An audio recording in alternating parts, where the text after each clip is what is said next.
पहा, काल मी तुम्हाला सोनोमीटरचं कन्स्ट्रक्शन शिकवलं होतं. समजलं ना? सोनोमीटरचं कन्स्ट्रक्शन काल शिकवलेलं आहे तुम्हाला. पुन्हा एकदा सांगतो, काल लिहून दिलं होतं काही. सोनोमीटर कन्सिस्ट ऑफ, तुम्हाला मी काल लिंक टाकली होती व्हॉट्सअप, एक लिंक टाकलेली आहे. त्याच्यामध्ये सोनोमीटरचं बघून घ्यायचं. आणि मी सुद्धा टाकलेला आहे, व्हिडिओ टाकलेला आहे. हे सोनोमीटर आहे जे टेबलवर ठेवलेलं आहे. हा एक वुडन रेक्टँग्युलर बॉक्स आहे. Sonometer consist of hello rectangular wooden box, लाकडाचा बॉक्स आहे. Having pulley at one end, एका बाजूला पुली असते. या सोनोमीटर बॉक्सवर ह्या दोन ब्रिजेस आहे, पी अँड क्यू. याला मोहेबल ब्रिजेस म्हणतात. It is known as a movable bridges. Wire तिच्यावरून पास होते. One end of the wire attach to sonometer box and another end passes over pulley.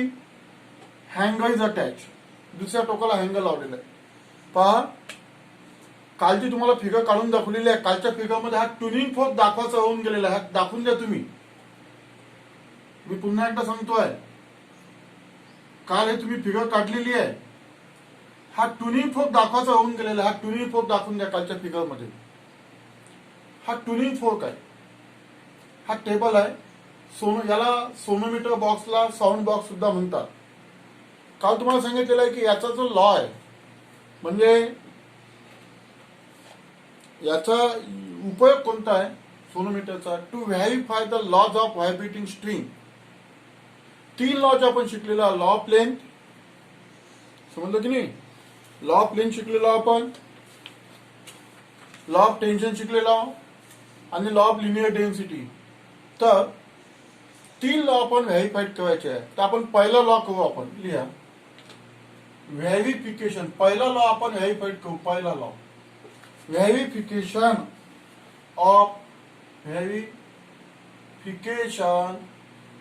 Of first law of vibration of string of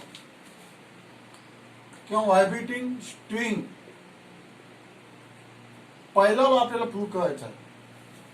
पहिला law तुम्हाला माहिती आहे काय? N is universally proportional to L if T and M are constant.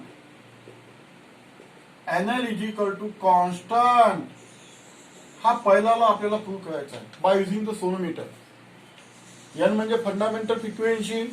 Fundamental frequency of vibration of string is inversely proportional to vibrating length if tension आणि M are constant. तुम्हाला formula माहिती आहे, N is equal to 1/2 L under T upon M.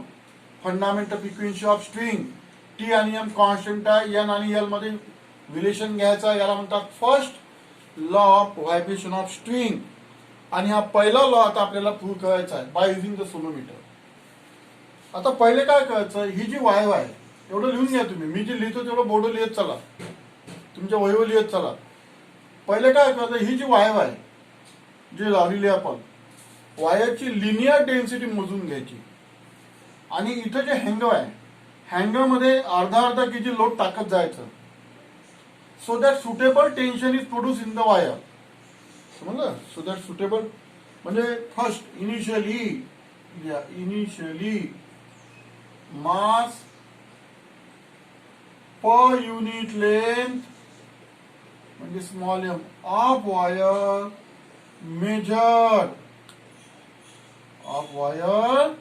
Major मोजून घ्यायची. Initially linear density मोजून घ्यायची. म्हणजे या वायरचं जी वायर आपण या पुलीहून लावलेली आहे त्या वायरचं मास मोजावं लागेल.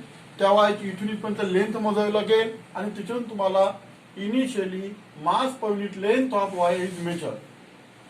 ठीक आहे. मग काय करावं लागेल आपल्याला, सुटेबल टेन्शन प्रोव्हाइड करावं लागेल. Suitable tension and suitable tension capital T. समजलं ना? Suitable tension in the wire. एवढं झालं का तुमचं वरचं लिहिणं? यामध्ये आपल्याला वेट टाकून देऊ आपण. समजा 1 kg टाकलेला आहे आपण, हाफ केजीचे 2 टाकलेले आहेत, म्हणजे टेन्शन किती झालं 1 kg. म्हणजे suitable tension in the wire is provided by adding the weight in the हँगर, असं आपल्याला लिहावं लागेल. समजलं? म्हणजे कोणत्या 2 गोष्टी करायच्या? पहिले या वायचं मास पर युनिट लेंथ मोजून घ्यायची. आज मी तुम्हाला एस्टिमेट शिकून आलेला सोनोमीटरचा, आणि पहिल्याला आपल्याला प्रूव्ह करायचं N is university proportional to L. तर ही वायचं आपल्याला मास पर युनिट लेंथ मोजावी लागेल आणि suitable tension in the wire मोजावं लागेल. चला इथपर्यंत झालं आपलं. नंतर suitable tension in the wire, suitable tension in the wire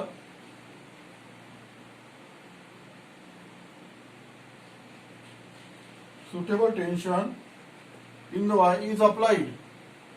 याच्यानंतर कंटिन्यू वरती लिहिला is applied by placing. Suitable tension काय कशाने आपण करायचं? By placing. याच्यामध्ये वेट टाकायचं आपल्याला. स्लॉटेड वेट म्हणतात त्याला, म्हणजे हाफ केजीचे वेट असते. स्लॉटेड वेट, समजलं ना? Slotted weight by placing slotted weight in the on the हँगर, ऑन द हँगर. समजलं? आता आपल्याला पहिला लॉ प्रूव्ह करायचा, N L is equal to constant, N is universal proportional to L. काय करायचं? पहिले आपण हे मास पर युनिट लेंथ मोजून घेतलेली आहे. नंतर आपण suitable tension in the wire is applied by placing slotted weight on the हँगर. याच्यामध्ये वेट टाकलेला, समजा आपण अर्धा केजी 2 टाकले, म्हणजे 1 kg अप्लाइड केलेलं आहे टेन्शन आपण. झाली एवढी प्रोसेस. एवढं झालं आता तुमचं. नंतर पाहता आता काय करायचं? इथे हे जे 2 मोहेबल ब्रिजेस आहेत, तुम्ही पाहिलं असेल, मी काल एक लिंक टाकली होती व्हॉट्सअपवर. ती लिंक तुम्ही ऑब्झर्व करा. त्याच्यामध्ये तुम्हाला सोनोमीटर इन्स्ट्रुमेंट दिसतोय. म्हणजे आणखी तुम्हाला माझ्या शिकवल्यापेक्षा तुम्हाला ते पाहिलं तर लवकर क्लिअर होईल आयडिया. हे जे 2 मोहेबल ब्रिजेस आहे, याच्यावर हे जे डिस्टन्स आहे, याच्यावर असा पेपर वायडर ठेवायचा. पेपर वायडर म्हणजे कागदाचा तुकडा ठेवायचा त्याच्यामध्ये. असा एक पेपर वायडर ठेवायचा, कागदाचा तुकडा याच्यावर असा छोटासा पेपर वायडर ठेवायचा याच्यामध्ये. आणि मग काय करायचं? मग असा एक रबर पॅड घ्यायचा. याच्या ट्युनिंग फोर्क, असा याला ट्युनिंग फोर्क म्हणतात, याला स्टेम म्हणतात, याला प्रॉंग म्हणतात. समजलं ना? याच्या वेळची फ्रिक्वेन्सी दिलेली आहे 320. म्हणजे मी याला असं व्हायब्रेट केलं तर हा tuning fork number of vibration complete करतो.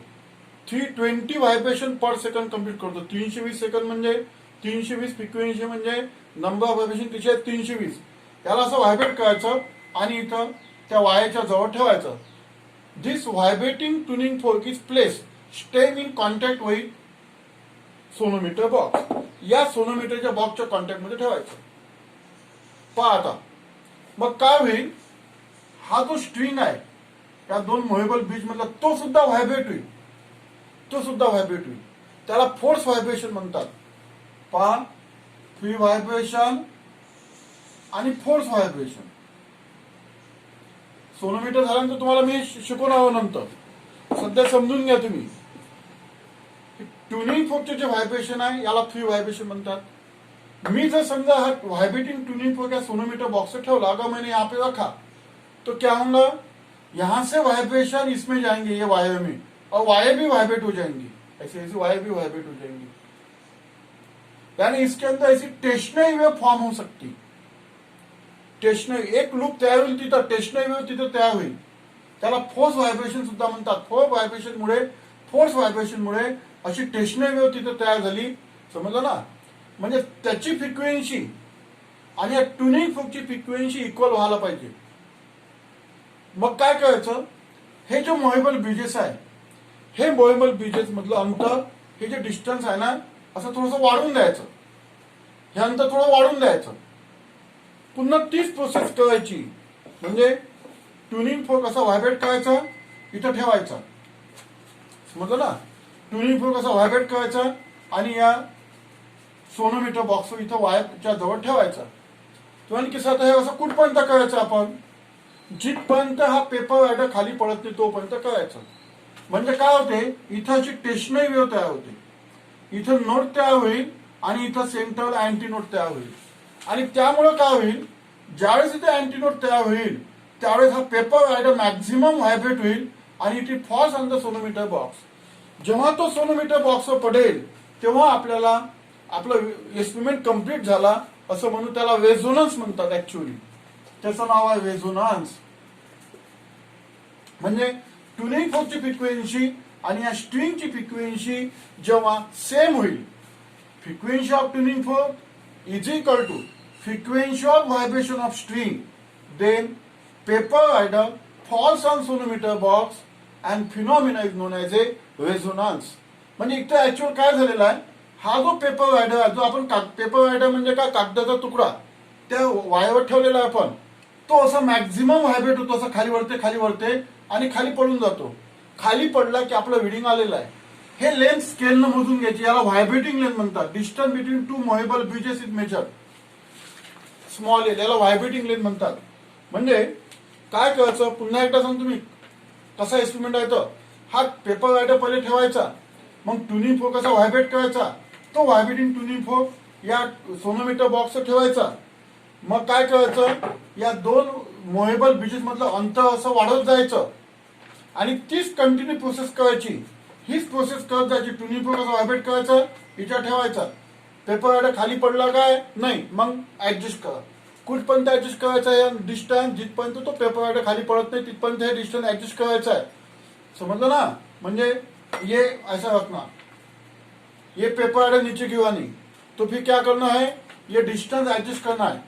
हे डिस्टेंस असं वाढत जायचं. बढ़ाने का डिस्टेंस कब तक के बढ़ाने का, जब तक कि ये पेपर रायडर नीचे गिरता नहीं तब तक के. अब उसके पीछे की थ्योरी क्या है, ये पेपर रायडर नीचे गिरने वाला है, क्यों गिरता नीचे, तो यहाँ पे टेस्टनरी वैसी फॉर्म हो जाती, लूप फॉर्म हो जाएंगे, बीच में एंटी नोट और यहाँ पे नोट फॉर्म हो जाएगा. ये ज्यादा एम्पलीट्यूड से वाइब्रेट हो जाएगा. It is vibrated to maximum amplitude so that it falls on the sonometer box. जब ये नीचे गिरेगा तो that phenomena is known as a resonance, उसको रेजोनेंस बोलते हैं. Frequency of tuning fork is equal to frequency of vibration of string. ये जो स्ट्रिंग वाइब्रेट हो रहा है ऐसे यहाँ पे, इसकी फ्रीक्वेंसी और इसकी फ्रीक्वेंसी सेम हो जाती, फिनोमेना बोलते हैं रेजोनेंस, और ये पेपर राइडर नीचे गिर जाता. अब अपना एक्सपेरिमेंट कंप्लीट हो गया. ये डिस्टेंस मेजर करना है तुमको, ये डिस्टेंस यल है. तो देखो अभी जो मैंने पढ़ा है उसकी नोट्स अभी लिखना है अपने को, ठीक है. तो पहले क्या किया था अपन ने, पहले मास पर यूनिट लेंथ लिखा, निकाला, फिर टेंशन अप्लाइड किया, लिखो उसके बाद में ये light paper rider, light paper rider, ठीक है ना, is place on the wire, on the wire. Wire पे कहां पे होगा, midway between two movable bridges, midway between bridges. ये जो दो ब्रिजेस है इसके बीच में रखना है. Light paper rider is place on wire. कुठे नाही ठेवायचं, वायर तर इथे तिथपर्यंत आहे, कुठे ठेवायचं का नाही, या दोन मूवेबल ब्रिजेसच्या मधात पेपर रायडर ठेवायचा, कागदाचा तुकडा ठेवायचा. मग काय करायचं, the tuning fork set into vibration. मला ट्युनिंग फोर्क दाखवला ना, आणि तो रबर पैड आधाराचा ऐसा, इसको ऐसा करना है तो वाइब्रेट हो जाएगा. ये tuning fork is set into vibration and stem of tuning fork fork ही बोलेंगे शॉर्टकट के अंदर, इसको स्टेम बोलते, इसको स्टेम बोलते. ये स्टेम ये कांटेक्ट में आना चाहिए, समझ में आया ना. तुम्हारी जो बुक की फिगर है वो गलत है, ऐसा बताया वो गलत है, ऐसा बताना है तुमको. कालची मी फिगर दाखवली आहे त्यामध्ये ट्युनिंग फोर्क इथे दाखवून द्या असा, तुमच्या पुस्तकामध्ये तो असा आडवा दाखवलेला आहे, ते चुकीचं आहे, असं दाखवा. Stem of tuning fork is held in contact with sonometer box. पहा, समजलं का तुम्हाला. पहिले लिहिलं काय लिहिलेलं आपण, light paper rider is place on the wire midway between bridges. दोन ब्रिजेसच्या मधात आपण वायरच्या मधात पेपर रायडर ठेवला. मग काय केलं, sonometer vibrate, tuning fork vibrate केला. Tuning fork is set into vibration and stem of tuning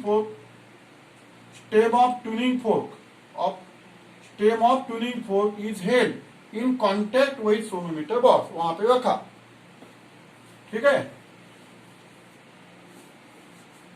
अब क्या करना है तुमको, ये डिस्टेंस एडजस्ट करना है. कौन सा distance, distance between two movable bridges by changing, उसके बाद में by changing distance between two movable bridges.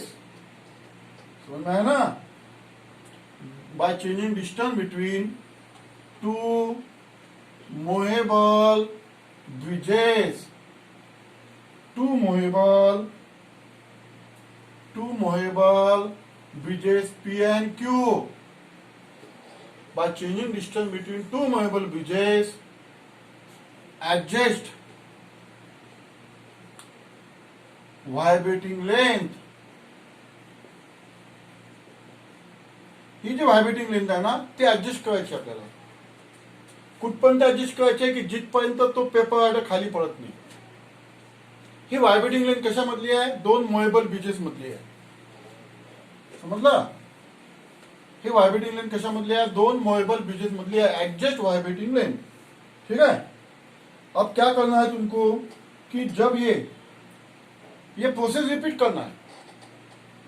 When frequency of tuning fork is equals to frequency of vibration of string. Frequency of vibration of string. Frequency of vibration of string म्हणजे याची frequency. Then क्या होगा, paper rider vibrated, paper rider vibrated with maximum amplitude. Paper rider vibrated with maximum amplitude. ऊपर नीचे vibrate होगा end नीचे गिर जाएगा and fall some and paper rider thrown off, नीचे गिर जाएंगे. When frequency of tuning fork is equals to, ये बहुत इंपॉर्टेंट पॉइंट है, is equals to frequency of vibration of string, then paper rider vibrated with maximum amplitude and paper rider is thrown off, ये नीचे गिर जाएंगे. ये distance measure कर लो, मेजर वाइब्रेटिंग लेंथ, इसको small between P and Q. स्केलने तुम्ही मोजून घेते, पी आणि क्यू मधली व्हायब्रेटिंग लेंथ. समजलं की नाही, स्केल लावायची आणि हे डिस्टन्स मोजून घ्यायचं, व्हायब्रेटिंग लेंथ. आता आपलं पॅटर्न कंप्लीट झालं. ये तुम एक्सपेरिमेंट देख भी सकते हैं यूट्यूब के ऊपर. तुम्हाला मी ते लिंक टाकलेली आहे, त्याच्यात बघून घ्या तुम्ही एक्सपेरिमेंट. मी शिकवलेलं एक्सपेरिमेंट पुन्हा त्याच्यात आहे.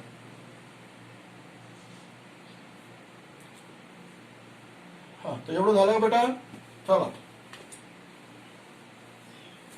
आता ऐसा क्या करना है, फिर क्या करना है. ये जो एक ट्यूनिंग फोर्क यूज किया था, ये कितना है मेरे पास जो है वो 320 का है. अभी तुम दूसरा ट्यूनिंग फोर्क यूज करो, फिर से सेम प्रोसीजर यूज करो. ऐसे तुमको 4-5 ट्यूनिंग फोर्क यूज करना है. अब प्रोसीजर सेम है. जैसे अभी समझो ये तुमने वाइब्रेटिंग लेंथ तुमने यल मेजर किया, समझो 10 सेंटीमीटर मेजर किया, फिर दूसरा ट्यूनिंग फोर्क लिया, दूसरी वाइब्रेटिंग लेंथ आएंगी उसकी. ऐसे नंबर ऑफ ट्यूनिंग फोर्क ले लो और नंबर ऑफ वाइब्रेटिंग लेंथ आ जाएंगी फिर.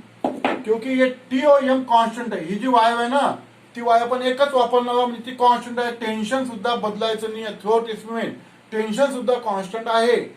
फक्त ट्यूनिंग फोर्क बदलायचा आहे आणि ट्यूनिंग फोर्क बदलल्यामुळे ही व्हायब्रेटिंग लेंथ बदलून जाईल. तर इन दिस वे ऐसे तुमको number of tuning fork use करना है. समझ में है ना. Set of tuning fork having frequency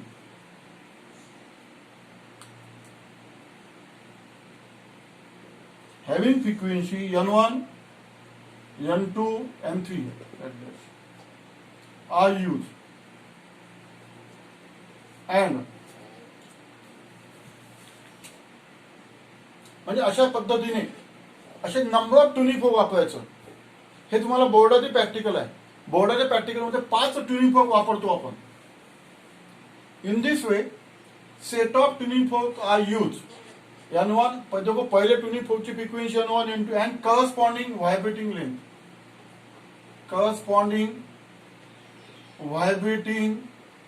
length. अशा पद्धतीने आपण लेंथ मोजून घ्यायची आहे. सेम पूछिए corresponding vibrating length are noted. Corresponding vibrating length L1, L2, L3 are noted. यानी अगर पहला ट्यूनिंग फोर्क उसकी फ्रीक्वेंसी N1 है तो वाइब्रेटिंग लेंथ L1 आ जाएंगी. दूसरा ट्यूनिंग फोर्क फ्रीक्वेंसी उसकी N2 है तो दूसरी वाइब्रेटिंग लेंथ उसकी L2 आ जाएंगी. तीसरी फ्रीक्वेंसी तीसरा ट्यूनिंग फोर्क N3 है तो उसकी वाइब्रेटिंग लेंथ N3 आ जाएंगी. तो ऐसे अपने को करना पड़ेगा. लेकिन ये देखना है कि कंडीशन क्या है इसके अंदर. Keeping tension constant noted, but keeping tension constant ये इंपॉर्टेंट है. ये टेंशन मैंने चेंज किया नहीं है क्योंकि पहले लॉ के अंदर टेंशन बदलना नहीं है. ठीक है. It is clear that. क्यों ऑब्जर्व दैट बोलो. It is observe that. तो क्या करना है. फ्रीक्वेंसी इंटू लेंथ इसका प्रोडक्ट निकालना है क्योंकि NL is equal to constant. तो N1 L1 is equal to N2 L2 is equal to N3 L3 is equal to dash dash. ये पूरे अपन ऐसे रीडिंग लिए समझो. 5 ट्यूनिंग फोर्क निकाले, 5 ट्यूनिंग फोर्क लिया, 5 वाइब्रेटिंग लेंथ निकाला. ऐसे ये प्रोसीजर रिपीट करके यानी 5 बार तुमको ये प्रैक्टिकल करना पड़ेगा. और फिर बाद में ये कैलकुलेशन किया N1 L1 frequency into length, frequency into ये प्रोडक्ट कांस्टेंट आता. ये प्रोडक्ट क्या आता. Constant. N1 L1 is equal to N2 L2 is equal to N3 L3 is equal to that is equal to constant. Therefore NL is equal to constant. समजा हा 5000 असेल तर हाही 5000 असेल, हाही 5000. म्हणजे तसा प्रॅक्टिकल जर करून पाहिलं तर ते 100-200चा फरक येतो. So that is neglected. म्हणजे 300चा फरक येतो. समजा 5000 असेल तर हा 4500 येते, 4900 येते. अशा पद्धतीने पण कॉन्स्टंट येते 100%. Therefore N is inversely proportional to L if T and M are constant, kept constant. तो हा आपण पहिला लॉ प्रूव्ह केलेला आहे. N is inversely proportional to. In this way we can verify the first law of vibration of string by using sonometer. अशा पद्धतीने आपण हा पहिला लॉ प्रूव्ह केलेला आहे. म्हणजे तुमच्या लक्षात आलं असेल की आपल्याला आता पुढच्या पिरियड मध्ये दुसरा आणि तिसरा लॉ कम्प्लीट करायचा. म्हणजे 3 पिरियड लागतात याला. कालचा एक पहिला पिरियड, आजचा दुसरा आणि उद्याचा 3 लागतात. व्हिडिओला 3 लागेल. पहा हा सोनोमीटर बॉक्स आहे, मोएबल ब्रिजेस आहे, ही वायर आहे, हा ट्युनिंग फोर्क आहे. हा व्हायब्रेटिंग ट्युनिंग फोर्क इथे ठेवायचा आणि ती वायर व्हायब्रेट, हा पेपर आहे व्हायब्रेट होतो का पाहायचा. असं महत्वाचा कोणता पॉईंट आहे माहिती याच्यातला. when frequency of tuning fork is equal to frequency of vibration of string, tuning paper either vibrated with maximum amplitude and thrown off, नीचे गिर जाएगा. जब ये नीचे गिर जाएगा तो ये रीडिंग अपने को स्केल से मेजर करना, ये डिस्टेंस अपने को स्केल से मेजर करना. That is known as vibrating length. ऐसे तुमने ऐसे नंबर ऑफ ट्यूनिंग फोर्क ले लिया और नंबर ऑफ वाइब्रेटिंग लेंथ निकाल लिया. It is observed that N1 L1 is equal to N2 L2 is equal to N3 L3 is equal to constant, NL is equal to constant, N is inversely proportional to L if T and M are kept constant. So in this way, this is the verification of first law by using sonometer.